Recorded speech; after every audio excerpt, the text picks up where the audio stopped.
Hello everyone, welcome back to another Toyota 3.4 swap. This is a quick update for you guys. As you guys all know, we're doing a 3.4 swap on a 92 pickup, original 3.0 5-speed. So quick update, I got the engine block right behind me there. It's all stripped down already.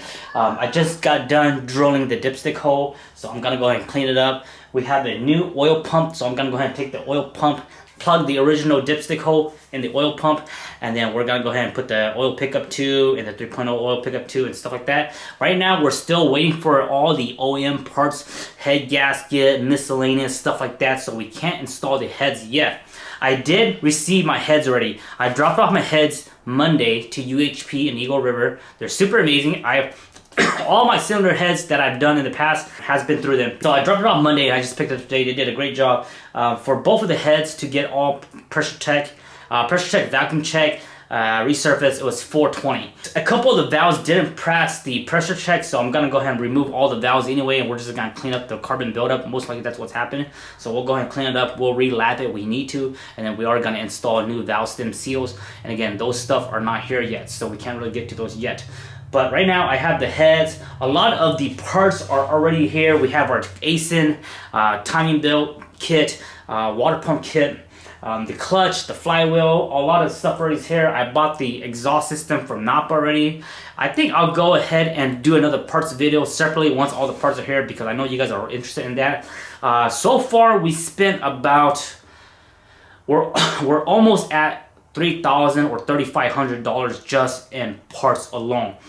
So that's pretty crazy. But again, we're going pretty deep into this. Honestly, if we didn't want to, we didn't have to do a head gasket on this, but customer wants customer wants it to be fresh, so we're doing head gasket. So today I'm gonna show you guys a little bit of what's going on. It is kind of messy in the garage right now, guys. I apologize for that. So right now we have the cylinder head. I went ahead and cleaned the surface already. We'll just have to clean it up again. A lot of the kits right here. That's the water pump kit, clutch kit, fan bracket. This is the new oil pump right here. This is all brand new ASIN. This is the original dipstick hole right there, and we're gonna go ahead and block that off. There's a plug for that. So lots of OEM parts here. That's the 3.0 oil pan and such like that. Just got done drilling the hole. I made a video about that already, so make sure you guys check that out. So that's good. Lots of cleanup to do. This is all trash parts. We're doing the toy only swap. We're doing the battery tray. I ordered the battery tray with the EVAC mount, but our EVAC, the mounting brackets tabs are broken, so I'm gonna have to figure something out. So we did that. The battery tray, we're gonna put that on the driver's side. The coolant bottle, we're gonna do the gun box ECU location like I did on my red one. These are the heads from the machine shop. I haven't opened them up yet, but they look great. I'm gonna do them one at a time. And then lots of parts that are not here. Some of these are old parts. All the cams are in here. We went and got ASIN hubs. So these are manual ASIN hub because we did an ADD delete on the system. And I already went ahead and washed all the intake manifold and stuff like that. So that's all good to go. And all this stuff right here is just brackets, timing sprocket, cam sprockets, and stuff like that. This is the 3.0 stuff that we still need, the fan radiator and all, the fan and fan shroud and stuff like that. So let me go ahead and show you guys the truck and what we need to delete in the truck bay. As I mentioned earlier, this is a 92 3.0 5-speed. This had cruise control, AC, and the ADD system. So I'm gonna show you guys what we're gonna delete, but I'm not gonna show myself doing it, because I feel like if you guys are doing this, you guys should be knowledgeable, or at least capable of just doing it. If I tell you, you guys don't need to see it. So for first thing, we're keeping the cruise control, so we gotta leave those cable over there. Customer wants the AC, so we don't move the AC line. Power steering line, we keep them the way they are. We need to cut this plastic dust cap off. You guys see this? Just take a Sawzall or some kind of zipper and just cut this off and delete this. This heat shield right there, that metal plate right there, this one, it's held by a couple bolts on the side of that frame rail. That's a heat shield for the exhaust system. Go ahead and delete that. The heat shield right there punch that back with the big hammer and punch it all the way to the firewall so it's all nice and flat. Alright guys, when you're in here, if you guys are 5-speed, you might as well put a new throwout bearing. For the throwout bearing, you must use a 3.0. Throwout bearing has to be a 3.0, and then the flywheel, the clutch, and all that can be 3.4 or 3.0, but I recommend just going 3.4. 3.4 flywheel, 3.4 clutch. Original pilot bearing is the same. Rear main seal is the same for 3.0 and 3.4. This is the fuel line for the 3.0. It's kind of a pain. It's kind of a pain in the butt to remove. So you don't use a 3.0. You can just cut it when the engine's still in there, and then now you can unbolt it from the line to the hard line. So you can unbolt it now. It's really hard to unbolt.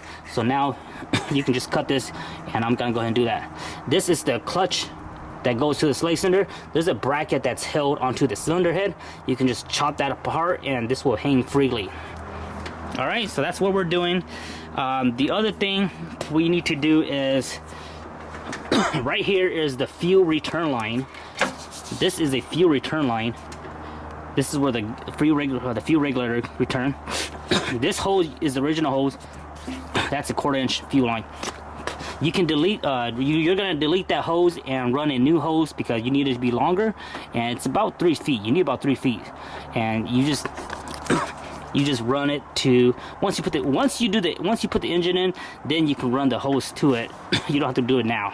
You don't have to do nothing with the hard line. But this hard line over here is the that's the vapor line that usually goes into the charcoal canister on the 3.0. So what you want to do is you want to reroute that hard line, either cut it or make it shorter so that it's way down there, and then you want to run a rubber line from there to the 3.4 evap. Now in my past swap, I just left that line free. I just left it hanging free. But this time I'm gonna go ahead and run that to the evap box. The charcoal canister 3.0 gets deleted. All the electronic for the ADD system, the 4x4 ADD system, all that gets deleted, all right? And then the other thing that we need to delete is, I made a video already about the whole ADD system. So all these metal hard line, they're gonna get deleted. Those rubber hard line, they're gonna get deleted. And then you need to open up that ADD system right there, and you're gonna shift the shift forks over and then cap it with a rubber hose.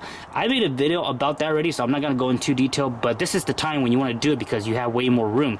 So we're just gonna go ahead and drain the fluid for the front diff while we're at it and go from there. So once you delete all that, then it's definitely a good time to just spray some degreaser and give this engine bay a nice pressure wash. If you're gonna repaint your engine bay, this is the time to do it, or if you want to do any other stuff to it, this is the time to do it. John, who does a lot of 3.4 swap, he always talked about cleaning it and then probably put more heat shield adhesive on this back firewall. So that's something you guys can do as well. And then the heater hose, we're gonna try to figure out. We're gonna use the heater hose that I did last time. I forgot the part number, but I'll talk about those in the future. So that's pretty much it as far as prepping the engine bay. So once I do all that stuff that I told you guys, I'm gonna degrease, pressure wash it, let it dry out, and then you can see how it has some surface rust. Once it's dried out, I'll go ahead and just spray some rattle can and give it a little nice protection coat. So you can see how the frame has a little bit of surface rust, just nothing crazy, just surface rust. But we'll go ahead and put some black rattle can and give it a little nice clean. So that's all you have to do for the engine bay. Oh, and also if you want to do a new clutch slave cylinder, this is a good time to replace it. I think we're not gonna go ahead and replace it because I think that one's still good. It's just dirty. But if you want to do a new one, you might as well put a new one in there now because it's easy to access. You can unbolt it, put it on, and then put the hard line back on. And then when you do your clutch, once everything's installed, you're gonna have to bleed your clutch system anyway. So that's something you might want to do while you're in there. And then you can see how the bell housing is all nice and greasy. I'll go ahead and try my best to go ahead and degrease it. So that's all you gotta do for the engine bay prep.